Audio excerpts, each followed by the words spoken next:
Shalom, selamat pagi teman-teman. Saya sangat senang bisa berjumpa kembali dengan teman-teman. Sebelum saya lanjutkan, saya ingin bercerita. Saya ingin mengisahkan pengalaman saya. Mungkin bukan pengalaman yang baik, tapi bisa jadi pembelajaran buat kita semua. Jadi suatu hari saya pernah berjumpa dan berkenalan dengan seseorang. Jadi ceritanya saya ini ketemu dengan orang yang baru saya kenal dan jujur waktu itu di dalam hati saya meremehkan orang tersebut, ya, underestimate dengan orang tersebut. Mungkin di antara kalian punya pengalaman yang sama dengan saya, yaitu awalnya saya meremehkan orang itu. Saya nggak terlalu mendengarkan dia sungguh-sungguh. Namun ketika berkenalan, ketika ngobrol lebih lanjut, nah, saya lama-lama kemudian menyadari bahwa di hadapan saya ini ternyata orang hebat. Orang yang luar biasa. Dia dicari banyak orang bukan karena dia banyak hutang. Ya, ternyata dia ini orang yang jadi kepercayaannya banyak tokoh, banyak orang-orang penting. Dia orang yang bijak dan akhirnya hari itu saya belajar sesuatu. Untuk kita tidak mudah menilai seseorang dari pertemuan pertama, dari kesan pertama, mungkin dari penampilannya. Nah, apakah kalian punya pengalaman yang sama dengan saya? Ya, pernah menjumpai seseorang dan kalian meremehkan, kemudian kalian baru sadari di hadapan kalian ternyata itu orang yang hebat. Nah, kenapa saya awali dengan pengakuan saya ini, dengan kisah ini, dan kemudian saya bertanya dengan teman-teman, karena ini berkaitan dengan apa yang kita akan renungkan bersama. Hal yang saya akan bagikan sesaat setelah ini. Nah, di pertemuan kali ini, di kesempatan kali ini, saya ingin berbagi dan saya beri judul dengan menjadi orang kepercayaan. Menjadi orang yang dapat dipercaya. Nah, kita akan awali dengan membaca satu ayat di Alkitab yang terambil di 1 Korintus 4 ayat yang kedua. Dikatakan yang akhirnya dituntut dari pelayan-pelayan yang demikian ialah bahwa mereka ternyata dapat dipercayai. Nah, kita semua, saya dan teman-teman adalah orang Kristen yang sering disebut juga sebagai orang percaya. Kenapa? Karena kita adalah kelompok orang yang hidup bukan dari apa yang kita lihat, tetapi yang hidup karena iman percaya kita. Hidup karena kita percaya kepada Tuhan. Kita disebut orang percaya karena kita percaya Tuhan. Tapi pertanyaannya, apakah Tuhan mempercayai kita? Atau orang-orang di sekitar kita bisa menikmati kehadiran kita, bahkan lebih dari itu, mempercayai kita? Nah, pertanyaannya, apa sih kriteria? Apa sih arti menjadi orang kepercayaan? Seperti apa sih ciri-cirinya? Orang yang bisa dipercayai? Alkitab juga menjelaskan ternyata. Dari mana? Ya, salah satunya di Mazmur 92 ayat 13 dikatakan. Orang benar, ya, itu kita, saya dan saudara. Bertunas seperti pohon kurma dan akan bertumbuh subur seperti pohon aras di Libanon. Saya ulangi, orang benar bertunas seperti pohon kurma akan tumbuh subur seperti pohon aras di Libanon. Nah, menarik, ada pohon aras dan pohon Libanon. Ya, dua-duanya memiliki kesamaan, yaitu akar yang dalam. Dua-duanya tinggal di lingkungan yang ekstrim, satu di gunung dan satu di lembah. Ya, jadi perbedaannya adalah pohon kurma ini tumbuh di padang gurun, sementara pohon Libanon itu tumbuh di pegunungan. Dua cuaca yang sangat ekstrim. Nah, saya simpulkan begini. Orang benar, kita semua seharusnya menjadi orang yang bisa dipercayai. Baik di gunung, baik di puncak gunung, maupun di lembah. Apa maknanya? Ketika kita berada, kita dikelilingi oleh orang-orang yang memuji kita. Kita tidak menjadi besar kepala. Dan ketika kita diremehkan, kita juga tidak menjadi sakit hati. Ketika kita diberkati Tuhan, kita tidak kemudian lupa diri, lupa Tuhan. Dan ketika kita mungkin serba pas-pasan, serba dalam hidup di dalam keterbatasan. Nah, kita juga tidak kemudian mengutuki Tuhan, kemudian kita tidak marah dengan Tuhan. Ya, jadi kita juga bisa yang teruji ketika berada di tempat umum, di keramaian, di publik, dan dalam kesendirian. Nah, jadi ketika dalam kesulitan itu tidak menghancurkan kita. Tapi justru, bahkan lebih dari itu, bukan hanya sekedar bertahan, tapi kesulitan membuat kita makin bertumbuh, makin maju. Nah, di dalam Mazmur 23 ayat 1-6 kita akan melihat kehidupan seorang Daud. Mazmur 23 dikatakan begini. Mazmur Daud. Tuhan adalah gembalaku, tak akan kekurangan aku. Tuhan adalah gembalaku, aku tak membutuhkan apapun. Aku cukup. Ya. Ia membaringkan aku di padang yang berumput hijau. Ia membimbing aku ke air yang tenang. Ia menyegarkan jiwaku.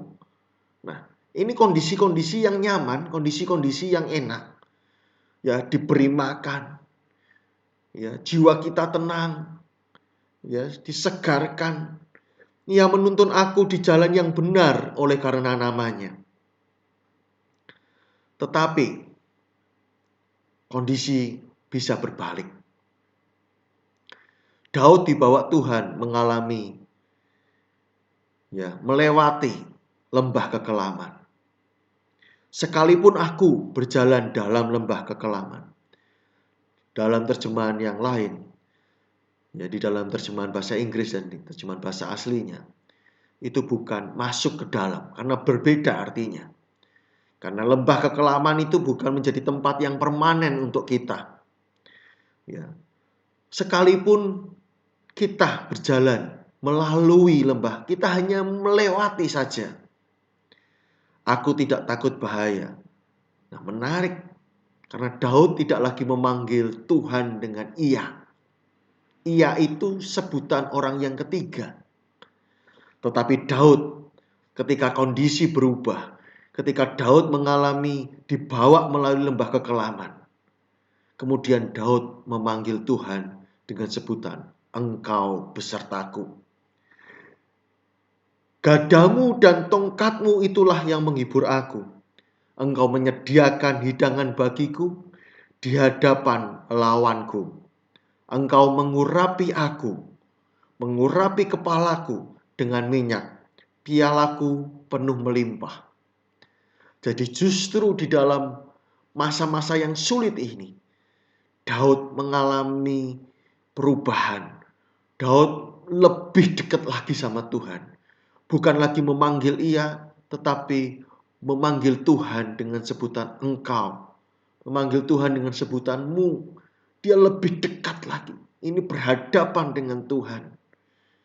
Nah, di dalam masa-masa yang sulit, bagaimana dengan kehidupan kita?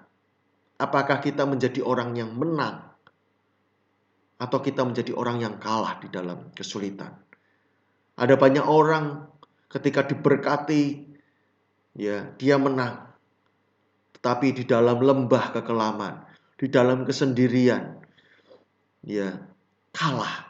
Di dalam penderitaan, kalah.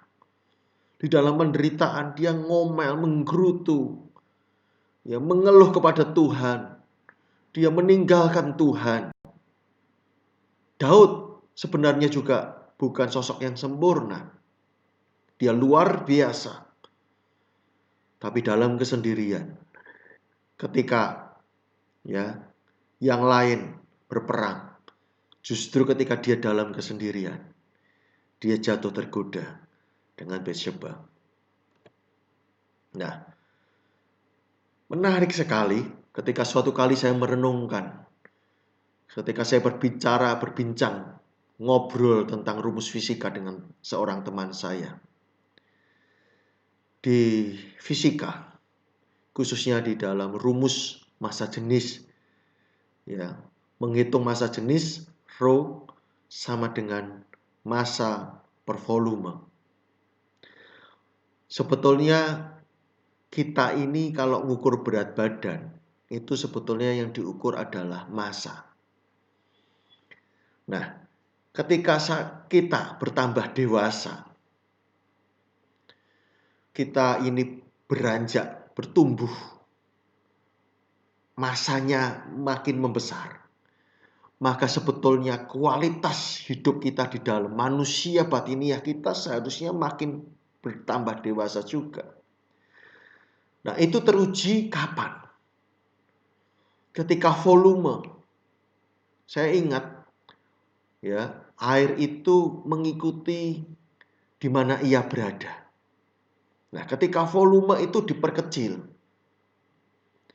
ketika hidup kita dalam kondisi kesulitan, seharusnya kita, karena memiliki manusia batiniah, manusia rohani kita menjadi dewasa, manusia rohani kita dewasa, maka ketika dalam kesulitan, itu justru memunculkan realita manusia batiniah kita, memunculkan keaslian kerohanian kita, ya, menjadi itu bersinar, nampak nyata, ya, orang lain melihat kedewasaan kita, ya, ketika kita dalam kesulitan.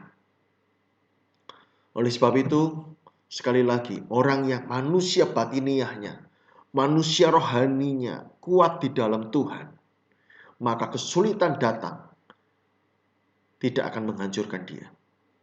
Orang yang di dalam Tuhan, maka dia pasti bisa menang di dalam lembah kekelaman. Nah, sebaliknya, menarik juga ketika kita belajar dari hukum Archimedes. Ya, dikatakan benda, massa jenisnya benda, padat, ya, itu kalau lebih kecil dari cairan, massa jenisnya cairan, maka benda itu terapung. Tapi kalau massa jenisnya berat, massa jenisnya benda, bobotnya itu lebih besar daripada massa jenis cairan, maka dia tenggelam. Tuhan berkata di dalam firman Tuhan, rendahkanlah dirimu, maka ia, Tuhan, akan mengangkatmu pada waktunya. Barang siapa direndahkan, dia akan ditinggikan. Ya, itu berbeda dengan cara pandang manusia. Kalau manusia ingin mendapatkan tempat, dia harus menjual dirinya. Dia harus merekayasa dirinya. Tetapi di hadapan Tuhan, untuk menjadi besar, jalannya turun ke bawah. Nah, orang yang bisa dipercaya Tuhan ketika dia di dalam puncak ketenarannya dia, di dalam popularitas, dia ingat, dia tidak menjadi sombong, dia tidak menjadi lupa daratan, dia tidak meninggalkan Tuhan, tapi dia makin merendahkan dirinya. Makin dia dipercaya, makin dia bergantung sama Tuhan, makin dia dipercaya, makin dia merendahkan diri dan berkata, aku tidak bisa apa-apa. Semua ini hanya karena anugerah Tuhan. Itu berkaitan dengan ilmu padi. Semakin berisi, semakin merunduk. Luar biasa bukan? Firman Tuhan terbukti di alam kenyataan, di alam fisik, dan rumus fisika membuktikan juga. Orang yang makin berbobot, orang yang punya manusia batiniah, semakin dia berkualitas kerohaniannya, makin berkualitas manusia batiniahnya, dia makin tenggelam, dia makin tidak nampak, dia makin rendah hati, dia makin bersandar dengan Tuhan. Itulah pelajaran yang kita pelajari hari ini. Ya, saya berdoa ya menjadi orang-orang kepercayaan. Saya dan saudara menjadi orang-orang yang bisa dipercaya. Ya, orang-orang yang menang baik di gunung maupun di lembah, baik diberkati maupun hidup dalam keterbatasan, baik di depan publik maupun di dalam kesendirian. Doa saya dan saudara, bukan hanya percaya Tuhan, tapi juga dipercaya Tuhan. Orang yang bukan hanya percaya, tapi juga dipercayai manusia. Sesama kita menikmati kehadiran kita dan berkata, tidak ada orang lain yang aku temui selain dirimu yang bisa aku percayai. Jadilah seperti Yesus, seperti Yusuf, yang Firaun berkata, hanya tahta ini saja dan istriku saja yang kau tidak berhak. Tapi selebihnya tidak ada orang yang kupercayai, tidak ada orang yang kujumpai selain dirimu yang bisa kupercayai. Tuhan Yesus memberkati. Shalom, sampai jumpa lagi di sesi selanjutnya.